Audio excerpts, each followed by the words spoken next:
Izin Pak. Saya Koli Lepui. Pak Korde. Atas kesempatan diberikan. Ya. Sebelum adik-adik yang lain mungkin saya menyampaikan beberapa pikiran. Ya.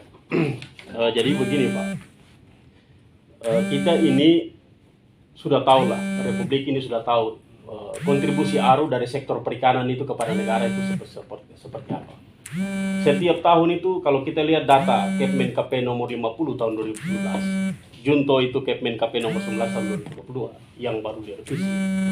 Itu kan produksi perikanan sana 2,6 juta ton.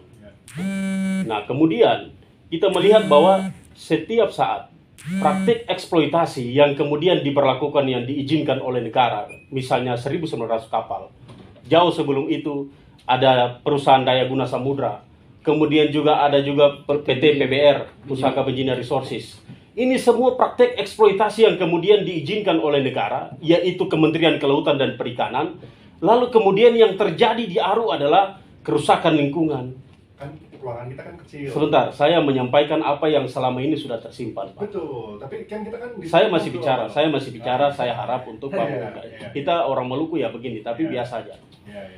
Nah Pak, jadi 2,6 juta ton setiap saat terjadi praktik eksploitasi, yang terjadi justru lingkungan semakin rusak, produktivitas nelayan lokal itu semakin berkurang, kemudian juga ekosistem terumbu karang dan lain sebagainya menjadi rusak. Apakah ini kemudian dipikirkan oleh KKP selama ini, selama sekian puluh tahun? Yang terjadi adalah penambahan dalam rentan waktu 3 tahun saja, terjadi penambahan 800 kapal yang tadinya kalau kita ikuti dari berita-berita siaran-siaran KKP, awalnya itu 1.100 kapal cantrang, kemudian dalam rentang waktu 3 tahun ditambahkan lagi 800 kapal menjadi 1.900. Dalam kapal 1.900 ini, kalau kita kalkulasikan Pak, itu kapal yang minimal berkekuatan 200 GT itu, paling tidak dia punya ABK itu adalah 25 minimal, 25 ABK. Kalau dikalikan dengan seluruh 1.900 kapal, itu artinya ada 47.500 minimal, itu ABK. Yang kemudian didatangkan dari luar Maluku, khususnya dari luar ARU, dan kemudian beraktivitas di sana menangkap ikan. Sementara kalau kemudian kita berangkat daripada cita-cita negara, yaitu mensejahterakan seluruh kehidupan masyarakat, itu artinya masyarakat yang berdekatan di pusat-pusat sumber daya alam itu, pertama-tama yang harus diperhatikan, kalau 47.500 ABK, paling tidak sedikit daripada itu ada keterlibatan tenaga kerja lokal. Tapi yang terjadi Pak, yang terjadi justru kita survei tidak ada tenaga kerja lokal yang dilibatkan. Artinya apa? Ini negara sengaja memiskinkan Maluku, negara sengaja memiskinkan Kepulauan ARU, dan ini sudah terjadi sekian puluh tahun. Saya ini orang pertama, saya tinggal di Maluku Pak. Saya baru datang di Ambon di Jakarta ini sekitar 3 bulan lebih, 3 minggu lah, sejak 3 minggu kemarin. Hanya untuk kepentingan ini Pak. Kita mencari keadilan pada hukum Jakarta Pak, soal perikanan. Tapi selama ini kita tidak pernah mendapatkan keadilan pada hukum Jakarta. Jangan sampai kemudian negara memaksa kita untuk berpikir bahwa justru orang-orang yang bicara tentang Papua Merdeka, orang-orang yang bicara tentang Aceh Merdeka, orang-orang yang bicara tentang RMS itu betul. Bahwa selama ini kita hidup tidak merasakan apapun dari kemudian negara hadir dan memberikan sesuatu kepada kita. Nah, oleh karena itu kita harap dengan sangat Pak. Kita lihat dari postur, dari kalkulasi jumlah tenaga kerja ini saja, tidak ada satupun tenaga kerja lokal yang dilibatkan dari Maluku ataupun Kepulauan ARU secara khusus sebagai daerah yang berdekatan langsung dengan pusat devisa negara dari sektor perikanan. Ini ada apa sebetulnya? Kita butuh penjelasan secara terstruktur dan sistematis dari KKP terhadap masyarakat ARU. Kita butuh penjelasan seperti itu supaya kemudian kita tahu bahwa kelemahan kita di mana. Kenapa sampai masyarakat kita tidak pernah dilibatkan dalam kerja-kerja seperti minimal ABK. Nah sekarang Laut ARU sudah dikapling, WPP 18 yang potensi perikanannya itu 2,6 juta ton sudah dikapling dalam kebijakan penangkapan terukur. Nah kebijakan penangkapan terukur kalau kita analogikan di darat itu sama seperti HPH. Kalau negara sudah memberikan izin kepada perusahaan tertentu untuk kemudian mengkapling satu hutan, siapapun dia, rakyat dia masuk, pasti dia bersentuhan dengan hukum dan pasti ditangkap. Apapun aktivitasnya, petik sayur pun tidak boleh. Ini sama dengan laut. Kalau kemudian terjadi kebijakan penangkapan terukur, negara sudah coupling untuk kepentingan privatisasi, kepentingan swastanisasi, kepentingan kelompok-kelompok pemegang modal, dan lain sebagainya, itu berarti nelayan lokal akan mati. Ini cara negara membunuh nelayan-nelayan lokal secara perlahan-lahan yang ada di Aru. Kita butuh keadilan soal ini. Sampai kapan kita harus hidup dalam konteks bernegara seperti ini? Kita butuh keadilan. Saya ini sampai sudah capek, Pak. Saya datang kemarin dan saya bilang kepada teman-teman, jangan sampai kemudian negara memaksa kita, KKP memaksa kita untuk kita bakar itu kapal-kapal nelayan yang ada di Kepulauan Aru. Saya berani jamin itu, Pak. Orang sudah pada titik jenuh. Kita butuh kemudian sikap daripada KKP. Kita butuh kapan kita bisa bertemu dengan Dirjen Perikanan Tangkap. Minimal.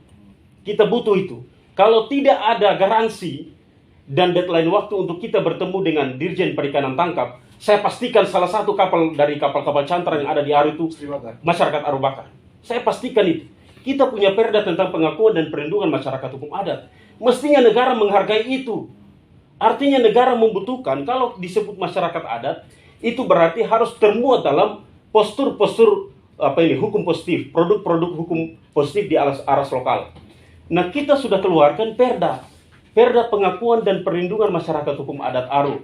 Dan kita berharap kebijakan negara dalam bentuk apapun, terutama di sektor perikanan, harus kemudian mempertimbangkan masyarakat adat yang sudah tercover dalam produk peraturan daerah. Itu hukum positif, Pak. Turunan daripada Undang-Undang Dasar 1945 yang memberi pengakuan terhadap masyarakat hukum adat. Nah, ini yang kemudian selama ini kita melihat negara hanya mengejar kepentingan negara, tetapi justru masyarakat ini diabaikan. Kalau kita bedah pasal 33 itu jelas, bumi, air, dan kekayaan alam yang terkandung dalamnya dikuasai oleh negara. Betul, dikuasai oleh negara. Negara mengatur kita semua. Pengelolaan sumber daya alam negara mengatur. Tapi ada diksi tambahan bahwa dipergunakan sebesar-besarnya untuk kemakmuran rakyat. Kemakmuran rakyat yang dimaksud adalah pertama-tama masyarakat yang hidup berdekatan dengan pusat-pusat pertumbuhan, dengan sumber daya. Nah, hari ini masyarakat yang hidup di Kepulauan Aru yang berdekatan dengan pusat sumber daya perikanan sama sekali tidak merasakan apa-apa. Kapal-kapal cantrang juga bongkar muat tidak di Kepulauan Aru. Dulu awalnya di Kepulauan Aru, sekarang dipindahkan ke daerah lain. Nah, ini yang kita melihat bahwa apa sih yang ada dalam pikiran KKP. Kemudian, Pak, itu yang pertama.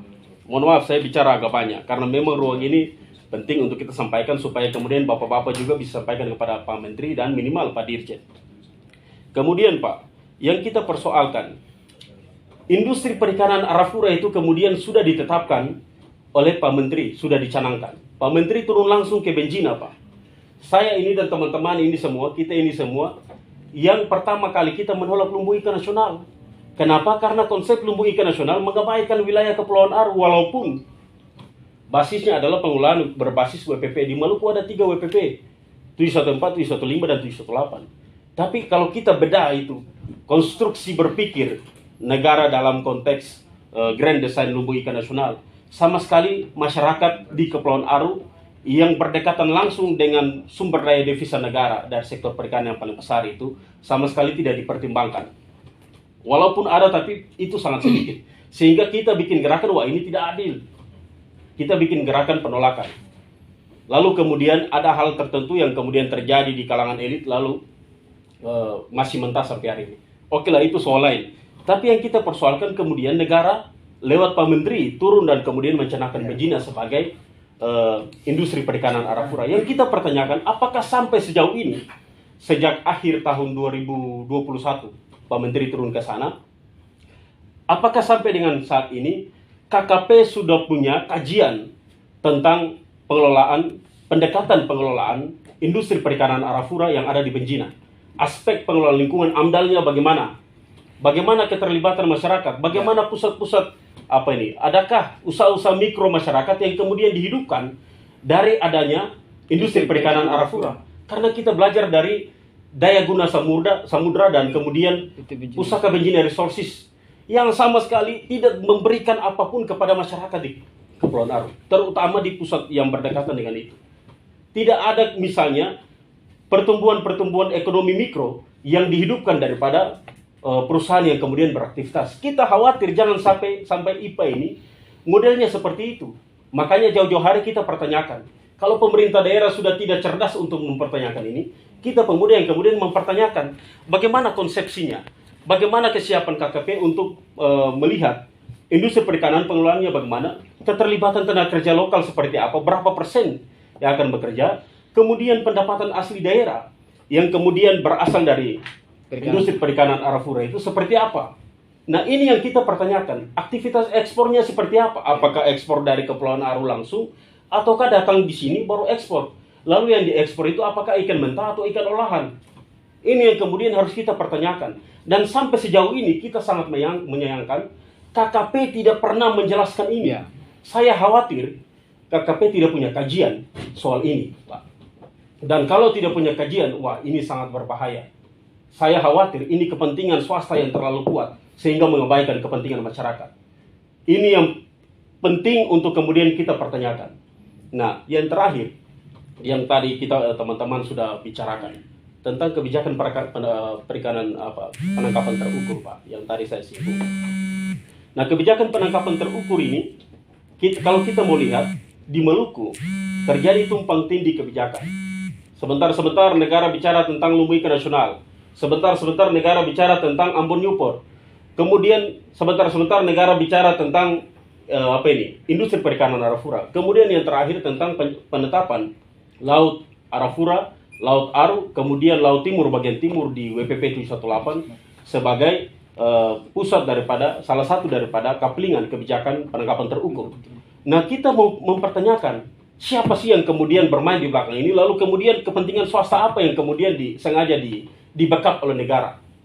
Karena selama ini negara kemudian mengeksploitasi sumber daya alam, tapi kemudian lagi-lagi yang kita persoalkan, tidak ada sama sekali dalam konteks negara ini berpikir tentang masyarakat adat. Lalu kemudian, apakah negara menjamin bahwa kualitas ekosistem laut itu tetap terjaga? Lalu kemudian, ada potensi di sana 2,6 juta ton. Siapa yang bisa menjamin, Pak? Siapa yang bisa menjamin? Itu kan ada jumlah tangkapan yang diperbolehkan. Kalau kita berangkat dari Kepmen KP nomor 50 tahun 2017 yang baru direvisi tahun 2022 ini, Pak. Itu ada jumlah tangkapan yang diperbolehkan. Siapa yang kemudian bisa menjamin kapal-kapal ini kemudian melakukan penangkapan, atau misalnya kebijakan penangkapan terukur, kapal-kapal melakukan penangkapan dalam konteks kebijakan itu, siapa yang bisa menjamin dia menangkap ikan hanya sampai pada titik tertentu dan tidak menyentuh pada ruang di mana negara melarang untuk menangkap karena memang ada potensi lestari yang harus disisakan, yaitu jumlah tangkapan yang harus diperbolehkan, yang tidak diperbolehkan. Nah itu, siapa yang bisa menjamin itu? Faktanya hari ini masih ada kapal-kapal yang kemudian melakukan bongkar muat di laut secara terselubung, tidak bongkar muat di pelabuhan-pelabuhan sehingga hasil tangkapan mereka, berapa kekuatan mereka sesuai dengan kekuatan kapal. Ini bisa terdata. Sejauh mana negara kemudian melalui KKP melihat ini, memonitoring ini, mengawasi ini? Kan tidak pernah. Saya harap ini menjadi pesan yang kemudian disampaikan, dan saat ini kita minta, kalau boleh Bapak-Bapak komunikasi dengan Pak Dirjen, kita minta deadline waktu. Berapa lama kita bisa ketemu dengan Dirjen Perikanan Tangkap di KKP? Berapa lama? Pak, kita berkepentingan. Kalau kita tidak bisa ketemu dengan Pak Dirjen, mohon maaf Pak, saya akan kembali ke Aru dan saya bilang orang Aru bakar saja kapal. Tangkap saya Pak, saya kalau Lepui cari saya di mana-mana, saya ada. Tangkap saya. Ini kita sudah pada titik jenuh Pak. Kita orang Aru, kita menghargai negara, kita punya adat, kita punya tradisi. Tapi kalau negara tidak menghormati kita, maka kita bisa saja bertindak lebih daripada tidak menghargai negara. Mungkin ini yang bisa saya tekankan. Saya mohon maaf, ini adalah aspirasi masyarakat Aru yang kita bawa. Kita berharap agar Bapak-Bapak semua bisa menyampaikan kepada Pak Dirjen dan Pak Menteri untuk kemudian ditindaklanjuti, dan kita berharap dalam waktu dekat bisa bertemu dengan Pak Dirjen KKP.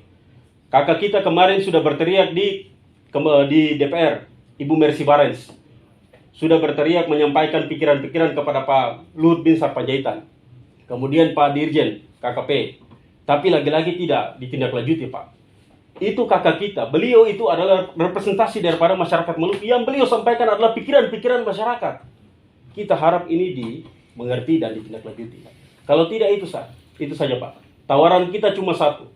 Kalau kita tidak bertemu dengan Pak Dirjen dan apa yang kita minta tidak disetujui, katakanlah misalnya tentang 47.500 ABK ini, setengahnya misalnya dilibatkan daripada warga lokal, untuk kita membuktikan bahwa negara betul-betul serius untuk mengurangi angka kemiskinan, mengurangi angka pengangguran. Kalau ini tidak terjadi, maka mohon maaf saja, kita akan suruh ABK kapal keluar dari kapal dan kita bakar. Yang terakhir kan udah disampaikan. Oke, Pak. terima kasih Pak. Ini yang bisa saya sampaikan.